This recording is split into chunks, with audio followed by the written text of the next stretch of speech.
नमस्कार मित्रांनो, कसे आहात?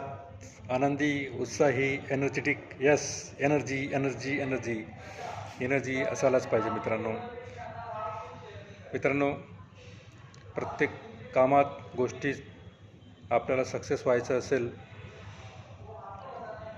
पुढे जायचं असेल, तर आपल्याला बरेचसे व्यत्यय त्यामध्ये येतात. त्यामुळे आपण आपला स्पीड स्लो होतो किंवा गती कमी होते.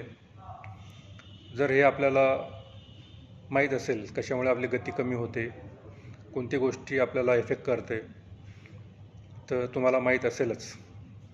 बऱ्याचशा गोष्टी असतात आपण त्यामुळे आपला परफॉर्मन्स सक्सेस जे व्हायचं असते त्यामुळे थोडा फरक पडतो. पण त्यापैकी एक गोष्ट तुम्हाला मी सांगू इच्छितो. त्यापैकी एक गोष्ट ते आपल्या सर्वांना माहिती आहे, पण आपण त्याचा आपल्याला सारखा विसर पडतो. आणि ती गोष्टच म्हणजे विसरणे. Forgetting the things. म्हणजे आपण बऱ्याचशा गोष्टी विसरतो, करायला विसरतो, किंवा काही गोष्टी आपण जाणून बुजून विसरतो. त्यामुळे आपले काम डिले होतात. त्यामुळे आपल्याला सक्सेस व्हायला वेळ लागतो. ह्या गोष्टी आपल्या अडथळे आपण त्यांना म्हणू शकतो. त्यामुळे आपण डेडलाईन मिसिंग करतो,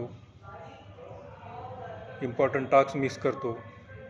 त्यामुळे आपला फोकस लूज होतो आणि हे सर्व आपल्याला ग्रोथला स्लो करण्यासाठी कारणीभूत ठरतात. तर त्यासाठी आपण काय करायला पाहिजे? प्रत्येक गोष्ट लक्षात ठेवणं आपल्याला पॉसिबल नाही. त्यामुळे आपल्याला काही ना काही ॲक्शन घ्यायला पाहिजे. काय ॲक्शन घेणार? तर मित्रांनो, प्रत्येक गोष्ट आपल्या डोक्यात राहू शकत नाही. त्यासाठी आपल्याला मोबाईल आपला मोठा डिव्हाइस आहे आपल्याकडे. त्यामध्ये रिमाइंडर्स आपण टाकून ठेवू शकतो. आपली टू डू लिस्ट आपण त्या मोबाईलमध्ये टाकून ठेवू शकतो. किंवा कामाच्या प्रायोरिटीज काय आहेत ते आपण त्यामध्ये लिहू शकतो. आणि एक सवय लावली पाहिजे आपण. जर मोबाईल आपण रिमाइंडर लावला तर आपल्याला तो रिमाइंडर करणारच आहे. टू डू लिस्ट ही आपण थोड्या वेळाने बघायला पाहिजे. आणि कोणत्या टाईममध्ये कोणतं काम करायचं याची प्रायोरिटी आपण जर ठरवली तर आपल्याला विसर होणार नाही. आपल्याला टेक्नॉलॉजीचा उपयोग करून आपल्याला रिमाइंडर त्यामध्ये होत राहील.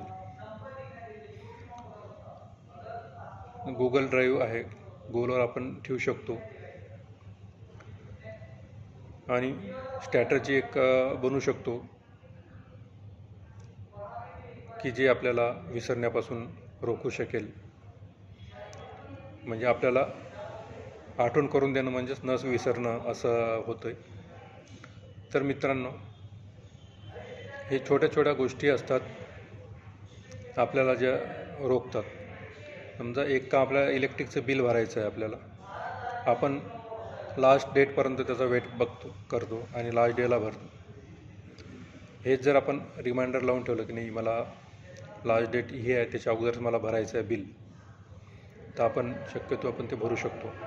आणि वेळेवर जेव्हा भरायला जातो त्यावेळेस लाईन मोठी असते किंवा इंटरनेट स्लो असतं आणि काही ना काही प्रॉब्लेम त्यामध्ये येतात.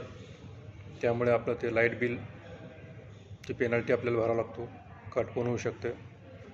म्हणून मित्रांनो, हे एक मोठा अडथळा सक्सेसमध्ये मला जाणवला की बऱ्याचशा गोष्टी आपण विसरतो. त्यामुळे आपल्याला त्या वेळेवर होत नाहीत. त्यामुळे आपलं नुकसान पण होतं. आणि त्या गोष्टीला जे लवकर शॉर्ट टर्ममध्ये व्हायला पाहिजे त्याला टाईम लागतो. एकदा लाईट कट झाली की मग त्याला कंप्लेंट लिहा, मग तो येईल, मग त्याच्या मर्जीनुसार तो काम करेल. यामध्ये आपलं प्रोडक्शन हॅमर होऊ शकतं, आपली एनर्जी लॉस होते, मेंटल थकवा येतो तो वेगळाच. तरी मित्रांनो, ह्यासाठी एक छोटंसं मी सोल्युशन सांगितलेलं आहे. ते सर्वांना माहीत आहे, पण आपण यूज करायला पाहिजे, हीच माझी सर्वांना विनंती आहे. तरी मित्रांनो, होप ही छोटीशी गोष्ट आपल्या सर्वांना खूप मोठं कार्य करण्यासाठी उपयोगी पडेल एवढंच मला सांगायचं आहे. धन्यवाद.